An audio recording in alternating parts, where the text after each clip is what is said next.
Bharatiya Janata party के कार्यकर्ता चाहते हैं कि ये सीट लूज होगा तो अगली बार बीजेपी का सांसद होगा। ये चर्चा सरेआम हो रही है, ये चर्चा की बात है जी, बताइए कि संतोष कुशवाहा को किसी ने हराया तो पूर्णिया में कम से कम भारतीय जनता पार्टी के कार्यकर्ताओं ने हराया। कि विपक्ष जो है वो कैसा सब्जबाग देखने लगा कि अब नीतीश जी, नायडू जी और फलना ढिमकाना अब उनको वो प्राइम मिनिस्टर बन सकते हैं। हम लोग को पूरा आशा था कि भारतीय जनता पार्टी अपने बल पर 272 लाएगी, जो नहीं लाई तो ये तो फैक्ट है। प्रधानमंत्री पद कोई छोटा पद नहीं होता है सर। तो आज मुख्यमंत्री जी ने अपना बड़ा हृदय का परिचय तो दे दिया इस बार कि वो बिना अनकंडीशनल सपोर्ट माननीय प्रधानमंत्री नरेंद्र मोदी जी को उन्होंने लेकिन बीजेपी के कुछ लोगों ने पहले ही घोषणा कर दिया था कि अगर संतोष कुशवाहा को कैंडिडेट बनाया जाएगा तो हम लोग नोटा दबाएंगे। अच्छा, क्या आपको ये जानकारी है? हाँ, नहीं है। नहीं, हमको आया था महाराष्ट्र में, यूपी में, पश्चिम बंगाल में और बिहार में। बिहार तो नहीं ज़्यादा, लेकिन इन 3 स्टेट में जो हमारी अपेक्षा थी उससे बहुत कम हमको मिला है। हमारा मांग था कि हमारा यहाँ पर भारतीय जनता पार्टी का टिकट होना चाहिए, ये मांग था हम लोगों का। अच्छा, ये डिमांड था? बिल्कुल था डिमांड। जब डिमांड, इसमें कहीं दो राय नहीं है। जब नहीं मिला तो हाँ, आप लोग को तकलीफ हुई? तकलीफ क्यों नहीं होगी, तकलीफ क्यों नहीं होगी, दिक्कत हुई। हाँ। खास मुलाकात में हमारे साथ मौजूद हैं पूर्णिया के एक चर्चित चेहरा अनंत भारती जी, जो बीजेपी के एक अच्छे नेता हैं। पूर्णिया में इनका कद बहुत बड़ा है और इनसे हम खास तौर से बात करेंगे कि इस बार की जो राजनीति रही, खासतौर से लोकसभा चुनाव को लेकर के, देश की राजनीति, बिहार में क्या प्रभाव पड़ा, पूर्णिया में क्या प्रभाव पड़ा, ये तमाम मुद्दों पर बात करेंगे। सबसे पहले आपका स्वागत है हमारे दर्शकों के बीच में। नमस्कार सर, सबों का स्वागत। क्या कहेंगे इस बार की जो राजनीति रही पूरे देश, बिहार और पूर्णिया, कैसा रहा? ये बीजेपी के अनुकूल रहा, प्रतिकूल रहा या फिर सामान्य रहा? नहीं, मेरा मानना है कि अब बीजेपी के बिल्कुल अनुकूल रहा, क्योंकि आज हमारे देश के जो यशस्वी प्रधानमंत्री लगातार तीसरी बार उन्होंने शपथ लिया है। इस देश की महान जनता ने अपना आशीर्वाद उनको दिया है, क्योंकि देखिए तीसरी बार प्रधानमंत्री बने रहना वो तभी संभव है जब आप जनता के दिल में हैं, नहीं तो एंटी इनकम्बेंसी इतना भारी पड़ जाएगा कि संभव नहीं है कि इतना अच्छा परिणाम हो। तो उस रूप में अगर आप देखेंगे तो भारतीय जनता पार्टी को इस देश की जनता ने अपना आशीर्वाद दिया है। अच्छा, आपने ये कहा कि इस बार की जो राजनीति रही बीजेपी के अनुकूल रही जी। आप 400 का नारा दिए जी, 240 पर अटक गए जी। आप अयोध्या में हिंदुत्व को जगाने के लिए एक मंदिर का उद्घाटन करते हैं जी, और उस जगह की सीट हार जाते हैं जी। और आप कहते हैं क्या कि इन्हें जो राजनीति है वो बिल्कुल अनुकूल है। जी, देखिए 241 सीट हमको मिला ना, single largest party Bharatiya Janata party हुई ना। देखिए हर दल अपना एक सेट करता है टारगेट, तो हमने सेट किया था टारगेट कि हम अब की बार 400 पार एनडीए का किया था कि एनडीए जो हमारा घटक दल है हम सभी मिलके और हम लोग 400 पार का एक सेट किए, हम लोग हमारा केंद्रीय नेतृत्व सेट किए। तो उस अनुसार मैंने कहा ना आपको कि जो तीसरी बार हमारी सरकार, इसको मत आप भूलिए कि आखिर हम देखिए मेरा सवाल क्या है, मैं उसी पे आ रहा हमारा हूं सवाल ये है कि आपने कहा कि इस बार का जो रिजल्ट रहा बीजेपी के अनुकूल रहा। हाँ, हम ये कह रहे हैं कि आपने 400 का नारा दिया था जी, 241 पर अटक गए जी, आप अयोध्या हार गए जी, और आप कह रहे हैं कि बीजेपी का रिजल्ट अनुकूल रहा। देश के परिप्रेक्ष्य में आपने पूछा ना, इस राष्ट्र के परिप्रेक्ष्य में आपने पूछा ना, तो पूरब हो या पश्चिम, उत्तर हो या दक्षिण, आप ये बात मानेंगे ना कि माननीय प्रधानमंत्री जी के नाम पर लोगों ने वोट किया है कि नहीं मानेंगे, ये बताइए। आखिर वोट किया तभी 240 जीते आप। यस, तो मैं यही कह रहा हूं, तो प्रधानमंत्री जी किस दल से आते हैं? बीजेपी से आते हैं ना। तो भारतीय जनता पार्टी के जो माननीय हमारे जो नेता हैं, जो देश के यशस्वी प्रधानमंत्री हैं, उनके कार्यों को लेकर जो है लोगों ने अपना आशीर्वाद उनको दिया। सीट कम बेसी थोड़ी बहुत हुई है, ये भी मैं मानता हूं, लेकिन ये मैं बार बार आपको कह रहा हूं कि ये मेरा तीसरा टर्म था माननीय प्रधानमंत्री जी का, जो इतिहास बन गया। इससे पहले जवाहरलाल नेहरू जी थे। तो मैं ये कह रहा हूं कि उनके कार्यों पर जनता ने कहीं ना कहीं मुहर मारने का काम किया। और एनडीए कितना मजबूत था, क्योंकि चुनाव परिणाम आया नहीं कि विपक्ष जो है वो कैसा सब्जबाग देखने लगा कि अब नीतीश जी, नायडू जी और फलना ढिमकाना अब उनको वो प्राइम मिनिस्टर बन सकते हैं, तो वो अब जो है इनको बताएंगे और फिर सरकार बनेगी, ये होगी वो होगी। कहीं कुछ हुआ? अनकंडीशनल समर्थन माननीय नीतीश जी ने और नायडू जी ने दिया। क्या ये रिजल्ट ये नहीं बता रहा है कि मोदी जी की लोकप्रियता घट गई है? फिर मैंने वही कहा ना कि देखिए, जब आप काम लगातार करते हैं सार्वजनिक जीवन में, पब्लिक प्लेटफॉर्म पर, तो स्वाभाविक रूप से है कि कुछ ना कुछ कार्य रह जाता है, कुछ ना कार्य पूर्ण होता है। तो विकास एक सतत चलने वाली प्रक्रिया है। तो ऐसा नहीं होता है कि हर दिन एक आदमी सदा के लिए रह जाएगा। ये संभव है? बताइए। हर का दौर होता है। देखिए, तो प्रधानमंत्री जी को इसलिए मैं कह रहा हूं कि आज देश की जनता ने पुनः उनको आशीर्वाद दिया कि नहीं दिया। सबसे बड़े दल होकर भी हमको तो आश्चर्य लगता है सर दिया, हम ये कह रहे हैं सर, हम इतना सीट लाके हम हार गए और ये पूरा विपक्ष मिलके 234 नहीं लाया, वो जीत गया। देखिए, सरकार आप बना ली, हमारा सवाल क्या है उसको समझिए सर। हम ये कह रहे हैं कि क्या मोदी जी का लोकप्रियता घटा है? आपने कहा कि कोई व्यक्ति सब दिन नहीं रह सकता है। हाँ, ये बात सही है, नहीं रह सकता हाँ, है। सही है। इसका मतलब ये हमारी बात को ये बल मिल रहा है ना, हाँ। कि हाँ सही बात है, अब वो नहीं रहने की ओर बढ़ रहे हैं। नहीं, देखिए, अब मैंने यही न कहा कि इतिहास में भारत की राजनीति में यह दूसरी बार की घटना है कि जब देश के यशस्वी प्रधानमंत्री तीसरी बार बने हैं मोदी जी ही न बने हैं, उन्हीं के नाम पे ने पूरा देश ने वोट किया है ना। हमारे पूर्णिया में भी, हमारे अररिया में भी, हमारे कटिहार में भी, आप कहीं भी घूमे होंगे सर, तो आपको लग गया होगा कि सब लोग क्या कह रहे हैं कि हर जगह मोदी जी खड़े हैं। सुने थे ना? तो अगर लोकप्रियता नहीं रहती तो ये बात आती क्या? और किसी नेता की बात क्यों नहीं आई कि हर जगह राहुल गांधी खड़े हैं, हर जगह वो खड़े हैं? लेकिन आप सुने होंगे कि हर जगह मोदी जी खड़े हैं, तो लोकप्रियता नहीं घटी है। सीट एक घटने का कारण क्या आप बताइए? कई कारण है ना उसकी। देखिए, वही बात है ना, समीक्षा होता है सर किसी चीज का।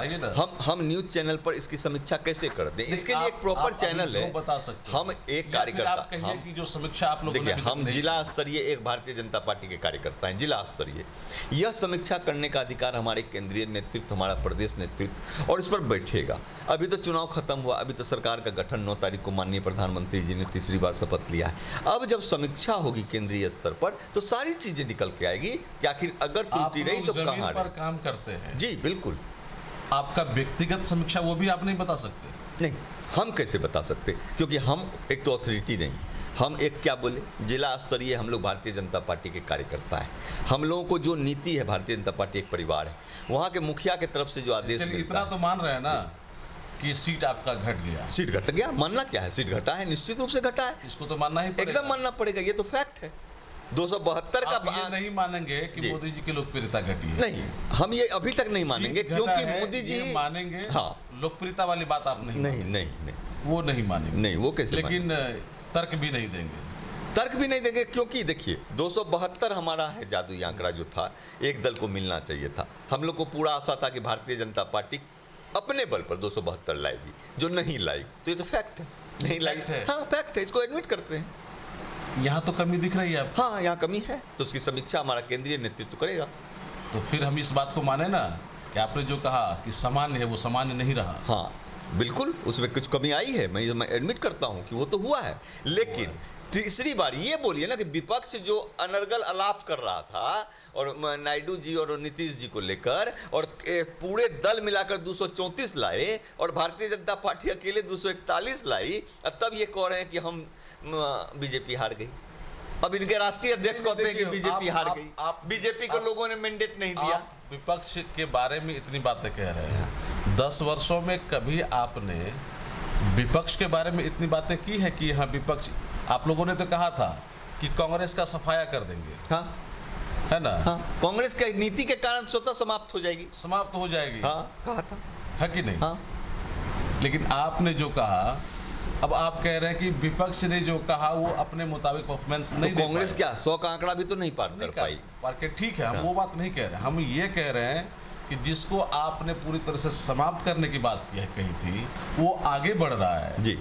और आप जो आगे बढ़ने की बात कर रहे थे, आप पीछे आ रहे हैं। हाँ, तो समाप्ति की ओर कौन जा रहा है? देखिए ये नंबर का जो गणित है ना सर, ये आगे पीछे होते रहते हैं। लेकिन आज प्रधानमंत्री जी के नेतृत्व में तीसरी बार जो एनडीए की सरकार बनी है, बहुत ही मजबूत सरकार बनी है और 5 वर्ष हम ये बात माने ना, आपके नेताओं ने जो कहा था कांग्रेस को समाप्त करने की बात, वो झूठ थी। हाँ। और नंबर आगे पीछे होते रहता है। नहीं, वो झूठ नहीं थी। जो कांग्रेस का क्रियाकलाप रहा है सर, जो कांग्रेस का क्रियाकलाप रहा है, आज इतने वर्षों से शासन करते चले आ रहे कांग्रेस, 65-70 वर्ष शासन किया ना भाई इस देश में कांग्रेस, और उसकी स्थिति दुर्गति क्या है वो देख लीजिए। हर जगह उसको जो है बैसाखी का जरूरत पड़ रहा है, हर जगह। क्या यूपी में जीत जाती कांग्रेस है वहाँ कि वहाँ अखिलेश ने अपना, अखिलेश जी के ने, देखिए हमको ये दिल्ली में आप आ जाइए, बीजेपी अपनी तुलना कांग्रेस से करे ये स्थिति में आ गई है? नहीं, बीजेपी नहीं, लेकिन कांग्रेस का भी तो आप इतिहास नहीं भूलेंगे ना। कांग्रेस कहाँ थी और अभी कहाँ है, ये देखिए ना। और बीजेपी कहाँ थी, 2 से शुरू हुई थी यात्रा, अगर नंबर की बात करते हैं तो 2 सांसद से शुरू हुई थी, और आज बीजेपी लगातार कहाँ है, देखिए ना, अंतर दिख जाएगा सब। बस उसी बात को आप भी मान जाइए। कांग्रेस कहाँ थी, कहाँ गई, कहाँ आ गई, आप कहाँ थे जी, कहाँ गए, अभी कहाँ है? अरे माननीय वाजपेयी जी तो कहते हैं ना कि सरकारें आएंगी, सरकारें जाएंगी, सत्ता बनेगी, बिगड़ेगी, यह देश का लोकतंत्र रहना चाहिए, हमारा देश रहना। फैक्ट यही ना है। वो तो होगा, देखिए होगा, वो तो समय काल किसी को नहीं छोड़ता है। देखिए मैं स्पष्ट बोलने वाला लोग हूँ, समय काल जो है ना, हम जैसा करेंगे वैसा भरेंगे। क्योंकि आज यह हमारा सौभाग्य है कि हम उस दल के कार्यकर्ता हैं, उस परिवार के सदस्य हैं जो लगातार आज तीसरी बार देश की महान जनता ने अपना आशीर्वाद दिया मोदी जी को। जैसा करेंगे वैसा भरेंगे। हाँ। आपने कहा हाँ। कांग्रेस ने जैसा किया वैसा भरा, हाँ। बीजेपी जैसा कर रही है वैसा भर रही है, जैसा करी वैसा भरी, बिल्कुल। और अयोध्या में हार गई। नहीं, अब अयोध्या का विषय समझिए, उस पर भी वो अलग विषय है ना, भरने वाली बात नहीं। वहाँ क्या है विषय कि देखिए, जब डेवलपमेंट होता है, विकास होता है, तो बहुत सारी चीजें मतलब वहाँ जो है आपका करने और भरने वाली बात फिट नहीं होती है। नहीं, अयोध्या जो हमारा मामला है, अयोध्या तो हमारे लिए बड़ा विषय है। घट के 400, 240, 41 पे आ गया, तो यहाँ करने और भरने की बात नहीं आ रही है। नहीं, वो मैंने क्या कहा आपको कि लगातार आप बार भूल जा रहे हैं सर कि हम लगातार तीसरी बार बने हैं सर। आप वही बात को बता रहे हैं कि तीसरी बार बने, तब ये उपलब्धि बड़ी आपको नहीं लग रही? हम आपके ग्राफ को दिखा रहे हैं। हाँ, नहीं, तो ग्राफ तो स्वाभाविक है, कभी घटेगा कभी बढ़ेगा। अभी अच्छा ये आप देखें ना, उड़ीसा जो हम जीते, आपको दिखाई दिया कि उड़ीसा हम कैसे जीते पहली बार? आपके लिए पॉजिटिव बात ये है कि आप तीसरी बार की उपलब्धि गिना रहे हैं कि हम तीसरी बार बन गए।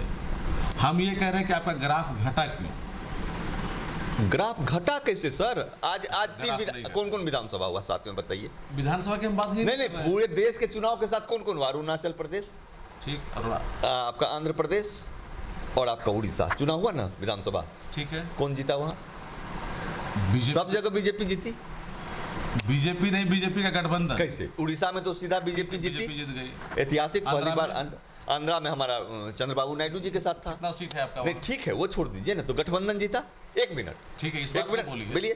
अरुणाचल में भी जीते, सही बात है। तो आप तो कैसे ग्राफ गिरा मोदी जी का? कांग्रेस भी अभी बैसाखी पे है जी, और आप भी बैसाखी पर हैं। बैसाखी पर हम नहीं हैं, हम लोगों को साथ में लेके चलने वाले लोग हैं। भारतीय जनता पार्टी हमेशा नेशनल डेमोक्रेटिक अलायंस का बहुत ही जिम्मेदार और बहुत ही बढ़िया घटक रहा है, जो अपने दल को साथ में लेकर हमेशा गले लगाकर चलता है। ऐसा बीजेपी का ये है। बीजेपी हमेशा से यही है, और बीजेपी तो मानती है कि मजबूत विपक्ष होना चाहिए लोकतंत्र में। अगर बीजेपी गठबंधन के सभी साथियों को साथ लेकर के चलती है जी, तो नीतीश कुमार कई बार क्यों भाग गए बीजेपी से? नहीं, वो नीतीश कुमार जी का विषय है। देखिए, फिर आप समझिए कि व्यक्तिगत आकांक्षा, व्यक्तिगत आकांक्षा, व्यक्तिगत महत्वाकांक्षा कालांतर में व्यक्ति का क्या होगा, उसकी गारंटी। अब कल आपकी महत्वाकांक्षा क्या हो जाएगी सर, हमारी क्या हो जाएगी, आप गारंटी ले सकते हैं? सबको साथ के हम लेके चलते हैं ना। अब अगले की महत्वाकांक्षा नहीं, वो तो बहुत बड़ा विषय है ना। आप देखिए कितना सुंदर बिहार मेरा 2005 में जब आए थे नीतीश जी, एनडीए की सरकार बनी थी, भारत में ही नहीं पूरे विश्व में बिहारी होने का गौरव बढ़ा था। याद है आपको? याद होगा 2005 का, याद कीजिए सीन। लॉ एंड ऑर्डर कैसा हो गया था, सारे अपराधी जो है स्वयं आत्मसमर्पण कर रहे थे। पूरा देश विदेश में नीतीश जी को, विदेश में ऑक्सफोर्ड यूनिवर्सिटी से लेकर हर जगह नीतीश जी को बुलाया जा रहा था कि आपने क्या कर दिया बिहार में, बिहार इतना चमकता हुआ कैसा नजर आ रहा है।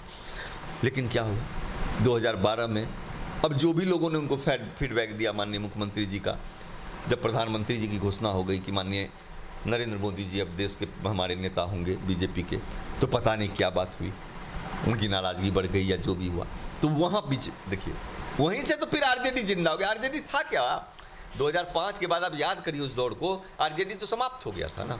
देखिए, सवाल ये है कि आपने कहा कि हम गठबंधन में जो भी लोग शामिल हैं, जो भी पार्टियां शामिल है, उसको हम ईमानदारी से साथ में लेके चलते हैं। हमारी मजबूती है, मेरी मजबूती है, वो मेरे परिवार का हिस्सा है, परिवार का हिस्सा। हाँ, हम जिम्मेदार दल हैं। और हमको आप अभी देखे होंगे माननीय प्रधानमंत्री जब बूथ के अध्यक्षों की मीटिंग ले रहे थे, बिहार के भी सारे बूथ अध्यक्ष, उन्होंने यह कहा कि भाजपा के लोग, आपकी जवाबदेही है कि आप अपने घटक दल को, तो इस बात की गारंटी है ना इस बार कि नीतीश कुमार जी पलटी नहीं, एकदम नहीं मानने रहता तो प्रधानमंत्री पद कोई छोड़ता है। मैं तो धन्यवाद देता हूँ, आज तो मुख्यमंत्री जी ने दिखा दिया, जो लोग कहते थे उनके बारे में, अब एक जगह वो 400 के बदले 4000 कह दिए, मान लीजिए, पूरा वायरल हो गया।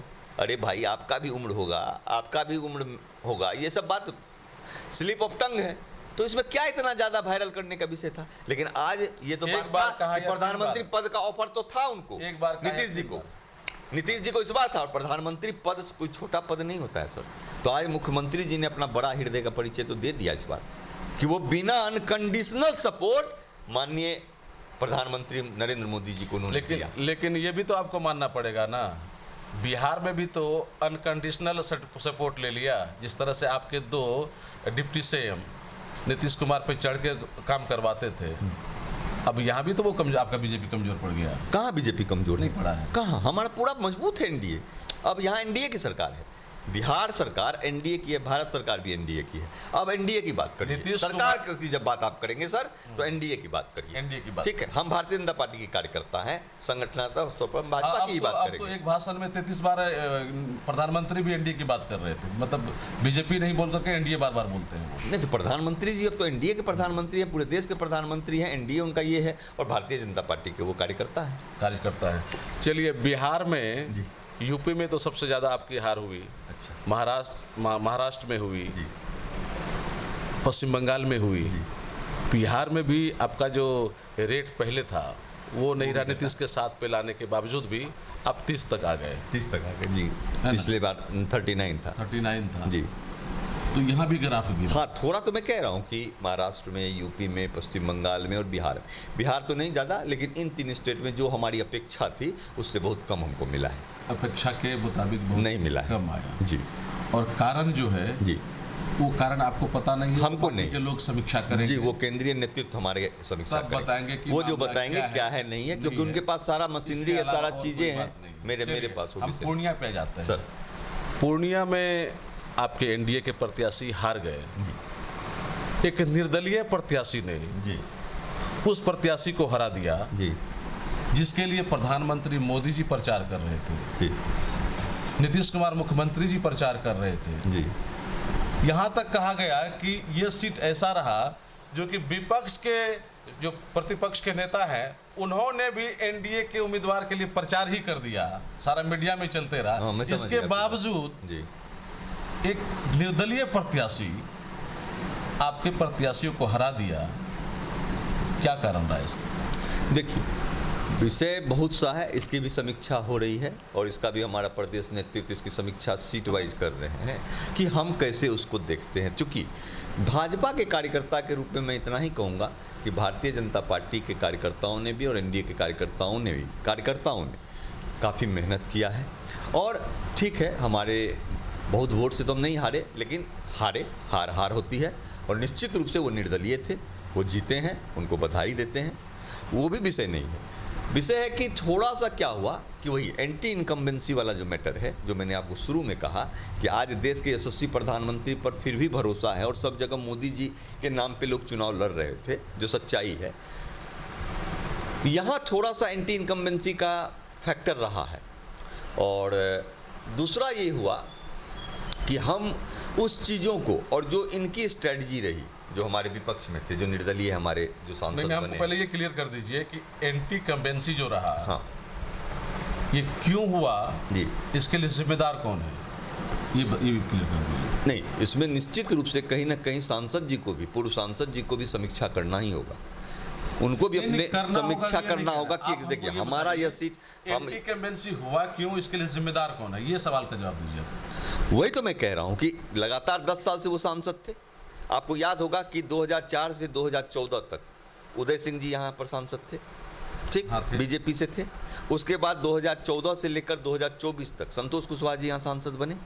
तो मुझे लगता है कि 2004 से 2014 तक जिस प्रकार उदय सिंह जी ने कार्य तो बहुत किया जो भी किया, लेकिन एंटी इनकम्बेंसी काम किया उसके बाद, और वो उस चीज़ को नहीं समझ पाए, नहीं भांप पाए होंगे, तो उनकी हार हुई। यहाँ भी हमको लगता है कि 2014 से 2024 तक जो संतोष कुशवाहा जी ने काम किया, और चूंकि यह सीट जदयू का था, देखिए, तो इसीलिए बहुत विशेष हम इस पर नहीं बोल पाएंगे। नहीं, क्यों नहीं बोलेंगे आप? जब एनडीए की बात कर रहे हैं तो एनडीए का सीट तो है। हमारा नेतृत्व इस पर समीक्षा कर रहा है, जो एनडीए का नेतृत्व है वो समीक्षा करेगा, लेकिन खास करके देखिए प्रैक्टिकली सुन लीजिए, जो बात पूर्णिया में है और पूर्णिया में आपकी राजनीति हो रही है, सारा कुछ आप लोग यहाँ से रिपोर्ट करते हैं, और इसका समीक्षा भी केंद्रीय नेतृत्व करेगा, प्रदेश नेतृत्व करेगा। हाँ। कम से कम इसके बारे में आपने नहीं, ये देश का चुनाव है ना। देखिए, ये विशेष संसदीय क्षेत्र है सर। अरे देश का चुनाव तो पूर्णिया में हो रहा है। कोई सर मेयर मुखिया का चुनाव में हम नहीं लड़ते, ये लोकसभा चुनाव है। तो इसी की समीक्षा तो हमारा केंद्रीय नेतृत्व करेगा, इसका भी करेगा। आप हमको पूर्णिया सीट का बताइए ना। हाँ, तो पूर्णिया सीट का तो मैं बता ही रहा हूँ आपको ना, कि इसमें हम लोगों ने जो फीडबैक दिया, गोल मटोल कर रहे हैं। आप सीधा बताइए,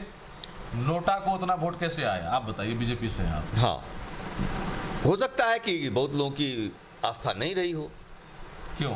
अब क्यों नहीं रही, जिन्होंने नोटा दबाया वही बता सकते हैं, लेकिन मैं ये आपको कह रहा हूँ कि बहुत वोट आया, ऐसा नहीं कि हमको कम वोट आया, बता रहा हूँ कुछ वोट से हम हार गए। बीजेपी के कुछ लोगों ने पहले ही घोषणा कर दिया था कि अगर संतोष कुशवाहा को कैंडिडेट बनाया जाएगा तो हम लोग नोटा दबाएंगे। अच्छा, क्या आपको ये जानकारी है? हाँ, नहीं, हमको आया था, हमको भी सुनने में आया था। तो अब बीजेपी देखिए बड़ा परिवार है। 23,000 जो वोट नोटा में गया, ये कौन लोग दिया? हाँ, तो वही तो मैं कह रहा हूँ कि बीजेपी इससे पहले भी नोटा में इतना वोट गया है कभी? नहीं, अभी तक तो नहीं गया था इतना वोट। इस बार क्यों गया? आप लोग क्या कर रहे थे सुबह? हाँ, तो बीजेपी के, देखिए, लोग कह देता है बीजेपी के लोग, लेकिन बीजेपी तो बड़ा परिवार है ना, तो कार्यकर्ता बड़े। हमारा जिला अध्यक्ष, हमारे जिला पदाधिकारी, हमारे मंडल अध्यक्ष, हमारे मोर्चा के अध्यक्ष, कोई जिम्मेदार पद पे रहने वाला संगठन का व्यक्ति ऐसा नहीं बोला होगा, ठीक है, कि हम नोटा को दे देंगे या दे देंगे। कोई जिम्मेदार व्यक्ति नहीं बोला होगा। बीजेपी के कार्यकर्ता या बीजेपी के समर्थक, मान लीजिए कहीं अगर चर्चा किए होंगे आप लोग के बीच, यदि आप लोग के कान तक आई होगी, हम लोग के भी कान तक आई ये बात, कि हम लोग, बहुत लोग बोला कि हम लोग नोटा दबाएंगे। ये बात सच है, जो सच होगा मैं बोलूँगा सर, लेकिन यह सारा समीक्षा का विषय है। हमारा प्रदेश नेतृत्व बिहार में, ऐसा बोलने की स्थिति पूर्णिया में उत्पन्न हुई तो हुई क्यों? वही तो मैं कह रहा हूँ कि लगातार जो उन्होंने कार्य किया, उस कार्य को या मोदी जी की योजनाओं को हो सकता है कि कन्विंस नहीं कर पाए। आप लोग पूर्णिया में काम करते हैं जी, तो क्या आपको ये पता नहीं था कि यहाँ पूर्णिया में एंटी कन्वेंसी चल रहा है? हाँ, पता था। उस हिसाब से रिपोर्ट करें। नहीं, हमने जो होना था, हमने जिस ईमानदारी से लगना था चुनाव में, हम लोग लगे हैं। देखिए, हमारा सवाल चुनाव में लगने की नहीं, लगना हमने, हो सकता है कि हम उस अंतिम व्यक्ति तक हम योजनाओं को नहीं पता, हम ये नहीं, काम तो कम नहीं हुआ सर 10 साल में। काम ये वाली बात नहीं कर रहे, हम ये कह रहे हैं कि आप बीजेपी में हैं, यहाँ काम कर रहे हैं, बीजेपी का एक संगठन है, और इसके रिपोर्ट पे किसी को टिकट दिया जाता है, तो क्या पूर्णिया में एंटी कैम्पेंसी है? आप लोगों ने इसका इन्फॉर्मेशन नहीं दिया था? देखिए, जो हम लोग के स्तर से देना चाहिए था वो हमने दिया था। बिल्कुल, जो हम लोग के स्तर से नहीं, हम लोग के स्तर से हमारे जिला अध्यक्ष जी के माध्यम से, और हम लोग स्वयं उसमें जिला पदाधिकारी में हूँ, जिला का उपाध्यक्ष हूँ मैं बीजेपी का पूर्णिया का। इसके हमारा जो कैबिनेट है, हमारे जो मंडल अध्यक्ष हैं, सभी लोगों ने सारा रिपोर्टिंग जिला अध्यक्ष जी के माध्यम से जो हमको देना था अपने राष्ट्रीय अध्यक्ष जी को, प्रदेश अध्यक्ष जी को, वो दिया था। वो बता दिया था कि एंटी कैम्पेंसी है यहाँ? बता दिया था, हमने सारा विषय बता दिया था। क्या बताया था? जो भी विषय है वो देखिए, वो संगठन का विषय होता है सर, वो हम अपने राष्ट्रीय अध्यक्ष जी तक भेजते हैं या प्रदेश अध्यक्ष जी तक भेजते हैं। तो जब टिकट नहीं हुआ था, आप रियल बात बतलाते कि एंटी कैम्पेंसी है। हाँ, नहीं, वो हमने, वही मैं कह रहा हूँ कि हमारा, अगर आप देखिए, इसका मतलब हुआ कि आपने ये रियल चीज नहीं बताया। नहीं, ऐसा नहीं है। हमने जो वस्तु स्थिति था, आपने जिस बात की चर्चा की कि एंटी कैम्पेंसी पप्पू सिंह से लेकर के इस तरह की बातें की, हाँ, तो ये बातें आपको पता अगर होंगी तो आपने एक सच्चे ईमानदार पार्टी के कार्यकर्ता होने के नाते ये एंटी कंवेंसी की बातें आपने बताई होंगी। हमने हमारे जिला थी कि नहीं, सो बताइए। हमारे जिला अध्यक्ष जी ने आपने एक बताई थी या नहीं? मिनट, हमने वो मैं कह रहा हूँ कि यह हमारा संगठन का विषय होता है सर, जिसको हम सार्वजनिक आपके चैनल पे नहीं कर सकते। हमने यह कह दिया था कि हमारी यह स्थिति है और हम लोगों की जो मांग थी केंद्रीय नेतृत्व से और राज्य नेतृत्व से, हमारा मांग था कि हमारा यहाँ पर भारतीय जनता पार्टी का टिकट होना चाहिए, ये मांग था हम लोगों का।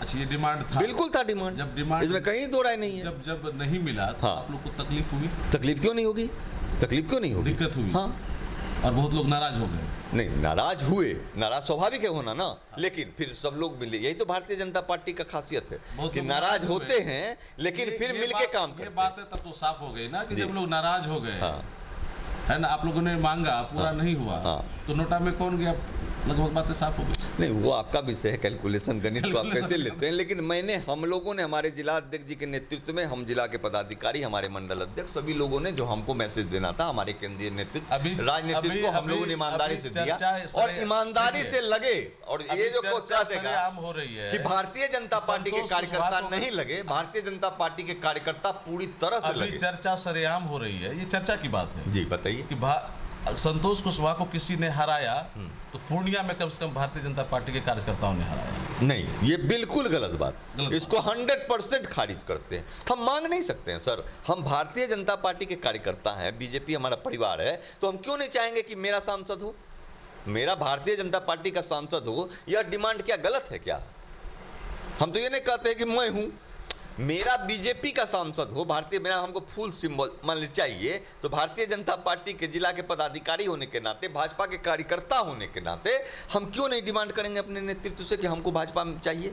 नहीं, आप लोग चाह रहे होंगे ना कि अगली बार सीट खाली हो जाए तो बीजेपी को अपना सिंबल। नहीं, ये तो विपक्ष, ये विपक्ष का फैलाया हुआ है, ये सब रणनीति बनाए वो लोग जो जीते हैं, उनके लोग यही सब रणनीति बनाए, ये कि भारतीय जनता पार्टी के कार्यकर्ता चाहते हैं कि ये सीट लूज होगा तो अगली बार बीजेपी का सांसद होगा, ये उनकी रणनीति। ये बताइए, ये हमारी नहीं। क्या ये पूर्णिया के लिए, खासतौर से बीजेपी एनडीए के लिए, ये दुर्भाग्यपूर्ण नहीं है कि एक निर्दलीय प्रत्याशी हरा दिया? हाँ, बिल्कुल। पार्टी का रहता तो चलिए भाई, कोई किसी पार्टी से हारे, बिल्कुल, इस क्षेत्र के लिए भी दुर्भाग्यपूर्ण है। एक निर्दलीय प्रत्याशी, वही तो, जिनके समर्थन में प्रधानमंत्री ने प्रचार किया, हाँ, जिनके समर्थन में मुख्यमंत्री ने कई बार प्रचार किया, बिल्कुल, रोड शो किया, बिल्कुल, और यहाँ तक कि प्रतिपक्ष का नेता भी उनका प्रचार एक तरह से कर दिया।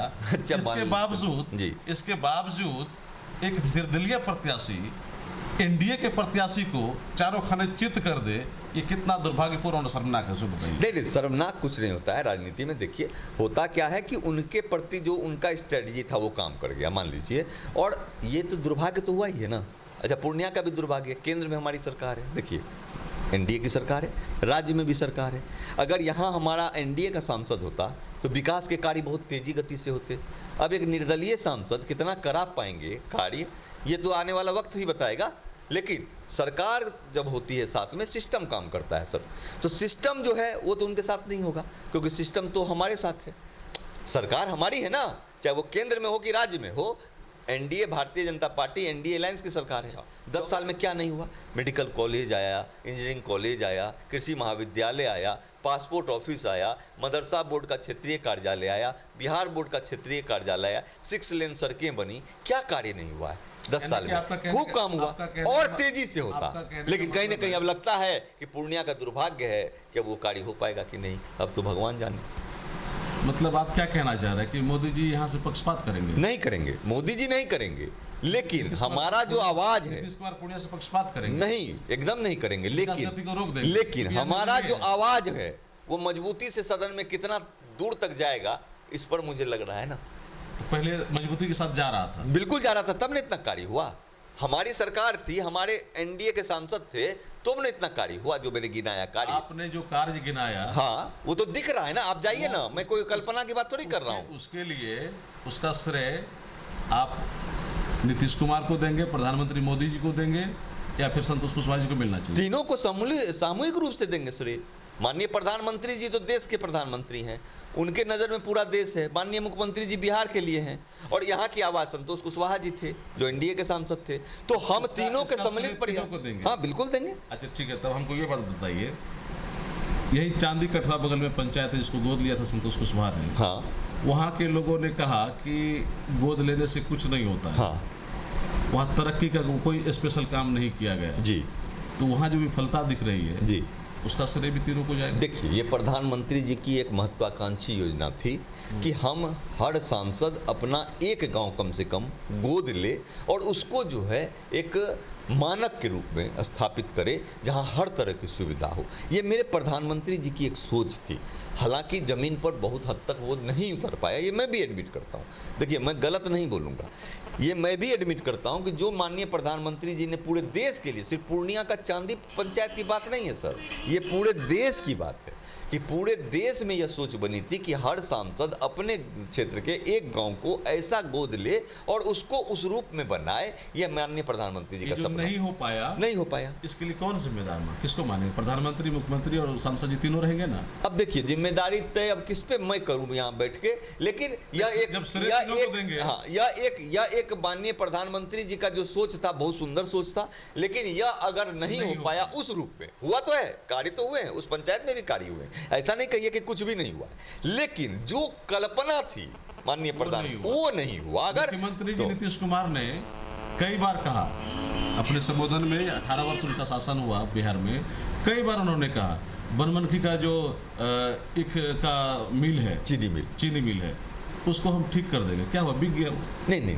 देखिए, बनमनखी चीनी मिल का सर मैं आपसे आग्रह करूंगा कि इस पर हम लोग बैठेंगे बाद में। ठीक है, तो चीनी मिल हो ही नहीं सकता। ओह नहीं, अब समझे, वहां पर क्यों बोले? न्यायालय का आदेश है और उसमें अब चीनी मिल का जो कहानी है वो बहुत लंबी कहानी है। उस पर हम लोग कभी आप एक दिन पढ़ा है, उनका स्टेटमेंट पढ़ा है कि नहीं पढ़ा है? कितना बार उन्होंने कहा 15 वर्षों में? नहीं, उसके बाद जब लगी सरकार तो फिर कोर्ट में मामला चला गया और कोर्ट से जो डायरेक्शन मिले हैं इस पर हम दोनों आदमी एक बार अलग से बैठ जाएंगे। बनमनखी चीनी मिल पर आपको वो मैं डॉक्यूमेंट्स के साथ बैठ जाऊंगा। ठीक है, उसको विफलता नहीं ना मानते हैं कि वो नहीं बना? तो नहीं, वहाँ और कार्य होने शुरू हो गए। वो तो बोला, हम बोल ही रहे कि वो बिक गया। हाँ, शुरू हो रहा है, कार्य शुरू हो रहा है, क्योंकि अब वो संभव नहीं था। अब न्यायालय में मामला है और उसका डॉक्यूमेंट्स के साथ मैं आपसे बात करूंगा सर। तो उसमें विफलता के बाद प्रधानमंत्री ने कहा कि 2022 तक एक भी कच्चा घर नहीं छोड़ेंगे भारत में। कंप्लीट हो गया? अच्छा, ये नहीं देख रहे हैं कि कितना कंप्लीट हो गया? हम अब देखिए कितना, देखिए विकास सर 100% कर देना। 1 मिनट सर, 24 से 100%। ये संकल्प लोग लेगा कि नहीं लेगा? संकल्प लेना कोई बुरी बात है, लेकिन हमने मैक्सिमम तो कर दिया ना। अब 100% मतलब एकदम आप गणित अर्थमेटिक के हिसाब से सोचिएगा, पूरा 100% विकास सतत चलने वाली प्रक्रिया है। नहीं, प्रधानमंत्री जी ने एक टारगेट दिया, प्रधानमंत्री जी ने अपने को भी टारगेट दिया, इस देश को भी बताया। प्रधानमंत्री का जो स्टेटमेंट है उसको हम लोग 100% सही नहीं माने। नहीं, वो संकल्प है उनका, संकल्प से सिद्धि। वो बोले उससे थोड़ा कम सही माने। नहीं, संकल्प से सिद्धि मूल मंत्र है। प्रधानमंत्री जी हमको बताते हैं, अपने भी लागू करते हैं। संकल्प था उनका कि हम 2022 तक एक भी नहीं, लेकिन आज भी कहा, आज कितना आवास योजना प्रधानमंत्री अपने भाषण में ये भी कहा कि हवाई चप्पल पहनने वालों को जहाज पे घुमाएंगे। बिल्कुल नहीं घुमा एयरपोर्ट पे। अरे फिर एयरपोर्ट का क्या हुआ? एयरपोर्ट में क्या हुआ आपको नहीं पता है?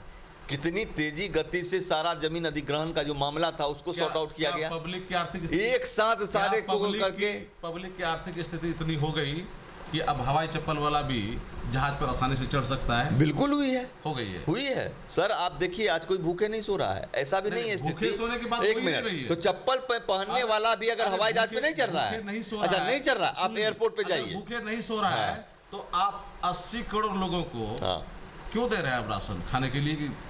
2 रुपए किलो?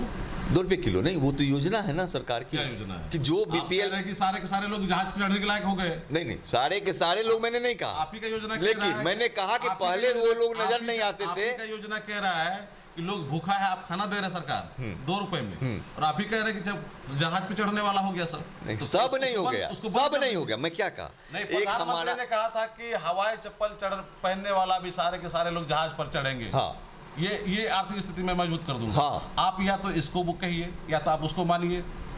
अगर मजबूत हो गया हवाई है, जहाज पे अगर क्या- मजबूत हो गया है तो वो 2 किलो वाला 2 रुपए का देते हैं, उसको बंद कर दो। आप एक बार हवाई अड्डा घूम के आइए सर, सब जगह हवाई अड्डा का मतलब आप घूम के आइए जहाँ एयरपोर्ट चालू है। हम- अब देखिए चालू चप्पल नहीं पहनने है। वाले लोग जाते हैं कि चालू नहीं? नहीं है, पूर्णिया में कम से कम तो चालू नहीं है। पूर्णिया नहीं है चालू, ये- पूर्णिया अब चालू अरे क्यों सुन नहीं है, लीजिए, उसका कारण गृह मंत्री जी भी ने यही कह के गया था कि नहीं, वो तो चालू हो स्लिप गया। उनको अच्छा, नहीं, स्लिप ऑफ टंग था। नहीं वो उन्होंने ये कहा कि हमने सारी चीजें कर दी है, अब चालू हो जाए।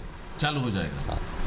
प्रधानमंत्री ने यह भी कहा था अपने भाषण में कि मुसलमानों के एक हाथ में कुरान और दूसरे हाथ में कंप्यूटर देखना चाहते हैं। हाँ। कुछ किया पूर्णिया में? बताइए कि किसी मदरसा में अगर कंप्यूटर कुरान गया हो तो? हमेशा भारतीय जनता पार्टी इसी के लिए लगी हुई है, चाहे जहां भी स्टेट में हमारी सरकार है, केंद्र में है, हम तो कहते हैं कि आप मदरसा पूर्णिया को में बताइए ना, पूर्णिया में पूर्णिया किस में मदरसा में आपने? अरे मदरसा का क्षेत्रीय बोर्ड आ गया, सरकारी योजना के क्षेत्रीय तहत कार्यालय किस पूर्णिया में सरकारी आया। योजना के तहत कंप्यूटर और कुरान ये दिया गया है?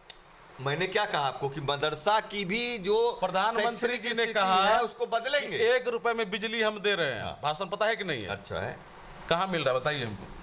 देखिए अब उस सब विषय पढ़ाएंगे तो उसके लिए लंबा बहस चलेगा। क्या नहीं, क्योंकि- जवाब दीजिए ना। नहीं, अब या अचानक से आप पूछेंगे- या तो आप बोलिए कि नहीं प्रधानमंत्री कभी कभी झूठ बोल देते नहीं झूठ क्यों बोलेंगे, झूठ तो नहीं बोलते बोलते। ही नहीं है, झूठ बोलते ही नहीं। बोलते ही नहीं है, झूठ नहीं बोलते। वो संकल्प लेते हैं, उसको सिद्धि तक ले जाने का प्रयास करते हैं और बहुत हद तक सफलता माँ भगवती की कृपा से उनको मिलता है। झूठ नहीं बोलते नहीं, हैं। मदरसा को हम चाहते हैं, भारतीय जनता पार्टी चाहती है कि हमारा मदरसा भी मॉडर्न एजुकेशन दे, वहाँ मैथ साइंस से लेके कंप्यूटर से लेके हर चीज से रिलेट हो मदरसा हमारा। वही तो कह रहे हैं, प्रधानमंत्री ने पहले ही कार्यकाल में ऐसा कहा था। तो उस पर काम भी हुए हैं, कितना कई काम जगह हुआ है? कंप्यूटर मदरसा बोर्ड में, अभी मदरसा बोर्ड का क्षेत्रीय कार्यालय पूर्णिया में खुल गया सर। उसके अलावा जो कार्य हुए हैं, कंप्यूटर नहीं दिया गया है मदरसा में, बताइए ना कहीं दिया गया है। आप पता करिए, चलिए मेरे साथ, मैं दिखाता हूँ आपको कि मदरसा में भी हमारे कंप्यूटर। दर्शक देख रहे हैं जी, कमेंट के माध्यम से बताएंगे हाँ। कि कहाँ कहाँ मिला है। हम तो न्यूज हम ये कवरेज कह करते रहे हैं, हैं कई जगह गए नहीं, हैं। हम ये अभी कह तक रहे हैं कि हमको कहीं हमारी जानकारी जो नहीं मिली। योजना है कि मदरसा में अगर आप- जहां हमारी सरकार है, भारतीय जनता पार्टी की फुल फ्लेजेड गवर्नमेंट है, वहां मदरसा की भी शिक्षा व्यवस्था को आधुनिक व्यवस्था के साथ जोड़ के ठीक किया जा रहा है। चलिए ठीक है, वो दर्शक अपना बताएंगे। देखिए, mindset आप नहीं बदलना चाहते हैं, लास्ट तो कोई सवाल नहीं हमारा कुछ कर लास्ट सवाल हमारा ये है आपसे सर। कि 2025 में बिहार का जो मुख्यमंत्री होगा चुनाव, वो बीजेपी से होगा या फिर नीतीश कुमार को ही ढूंढना पड़ेगा? बिल्कुल, हमारा यहाँ पर तो राष्ट्रीय जनतांत्रिक गठबंधन, नेशनल डेमोक्रेटिक अलायंस जो है, उसके जो नेता होंगे वही मुख्यमंत्री होंगे ना। हमारे यहाँ जो एनडीए के नेता चुने जाएंगे वही ना मुख्यमंत्री होंगे। तो ये तो भविष्य के गर्भ में यहाँ हमेशा अभी अक्टूबर नवंबर बीजेपी 2025 बड़ी पार्टी होने के बावजूद भी बिहार में पिछलग्गू वाले काम करते रहती है। नहीं, हर फिर वही नहीं समझे आप, हर स्टेट की स्थिति अलग होती है सर। हर स्टेट को आप एक ही तरह पर तोल देंगे कि बीजेपी सबसे आगे है। बिहार का बताइए, बिहार में बीजेपी पिछलग्गू पार्टी है कि नहीं है? 2000 क्यों पिछलग्गू पार्टी रहेगी? सहयोगी पार्टी है उसका, सब बीजेपी का सब सहयोगी है। अरे 43 विधायक वाले मुख्यमंत्री है, हाँ। आपका 78 है, और आप पीछे पीछे घूम रहे हैं। पीछे नहीं घूम रहे हैं, सब हमारे सहयोगी पार्टी है बीजेपी की। आप कभी सहयोगी पार्टी आप है। 2005 से अभी तक अपना मुख्यमंत्री कभी बना पाए सहयोगी पार्टी होने के बावजूद भी? बिहार में नहीं बना पाए ना। क्यों नहीं बना और जगह नहीं है, क्यों यहाँ क्यों नहीं बना पाए? यहाँ भी बनेगा, कब बनेगा? आने वाले समय में बनेगा, क्या दिक्कत? 25 में मान लेना हम लोग। 25 में कैसे? अभी हम यहाँ एनडीए है ना, अभी 30 में मान लें। एनडीए है सर, 30 में NDA मान के लें, बोलिए नेता ही ना। ना मुख्यमंत्री होंगे। अब बताइए ना, 25 में 25 में क्या होगा? बीजेपी क्यों पिछलग्गू पार्टी है बिहार में? कहीं नहीं है पिछलग्गू, बीजेपी के सभी सहयोगी में पार्टी है। मोदी जी के नेतृत्व में रहने के बावजूद भी एक मजबूत नेता है, हाँ? फिर भी बिहार में क्या हो जाता है? हाँ? क्यों पिछलग्गू हैं आप? कहीं पिछलग्गू नहीं है, बिहार में सारे हमारे सहयोगी हैं एनडीए में। बिहार में पिछलग्गू नहीं है? कहीं पिछलग्गू नहीं है, कहीं नहीं है पिछलग्गू, सहयोगी है। सहयोगी, तो हमेशा उनको ही सहयोग और हम लोग सहयोग करते रहते हैं। बीजेपी अपना बड़ा दिल है ना सर, अच्छा बड़ा दिल है। बड़ा दिल है। अटल जी कहते थे, क्या कहते थे कि छोटे मन से कोई अरे खरा बड़ा नहीं दिल होता। अगर होता आपका ना, छोटे मन से कोई खरा नहीं होता और छोटे मन से कोई बड़ा नहीं। बड़ा अगर दिल होता आपकी पार्टी का, आपका नेता का, तो एक बार लाल कृष्ण आडवाणी जी को भी प्रधानमंत्री बना देते। अरे वही था, प्रधानमंत्री जी के पद के वो प्रबल दावेदार थे। वो काल समय परिस्थिति की बात है, वो सब पॉलिसी मेकिंग है, वो केंद्रीय नेतृत्व का विषय है सर मेरा। चलिए बहुत अच्छी बात है आपने कही है। Thank you sir. चलिए, ये अनंत भारती जी पूर्णिया में अपनी बातें बहुत बेबाकी से रखते हैं और आज भी इन्होंने रखा है। इनकी बातें कितनी सही है, कितनी सच्चाई के साथ इन्होंने जवाब दिया है, आपने देखा। कमेंट करके जरूर बताइएगा ये इंटरव्यू कैसा रहा। कोशियालों के लिए सुमित के साथ में संजय कुमार। अगर आप अपने बच्चों की हकलाहट, तुतलाहट या मूक बधिरता को लेकर चिंतित हैं या बढ़ती उम्र के साथ बहरेपन की समस्या से परेशान, तो चिंता छोड़िए, क्योंकि अब पूर्णिया में आ गया है इन सब का समाधान। Nirala speech and hearing clinic, audiology, speech therapy, occupational therapy के साथ साथ विश्व स्तरीय best digital hearing aid with rechargeable and Bluetooth facility. तो आज ही मिलें बहरापन गूंगापन रोग विशेषज्ञ डॉक्टर अमरकांत निराला से। Nirala speech and hearing clinic, Panchvati complex, Bihar talkies road, line Bazar, Purnia. Mobile 7258814055 और 9934234303। हमारी 2 और भी शाखाएं हैं, भागलपुर में बड़े पोस्ट ऑफिस के सामने, सेंट्रल बैंक की गली में, मेट्रो मिर्ची रेस्टोरेंट के निकट, और अररिया में टाउन हॉल के सामने वाले मिर्जा गालिब रोड में, AB मेडिकल के समीप। फर्नीचर और इलेक्ट्रॉनिक का संसार, आपका अपना आर बाजार, भरोसे की खरीदारी, Maa Ambe retail private limited, all kinds of furniture and electronic goods, NS31 bypass, Belori, Purnia.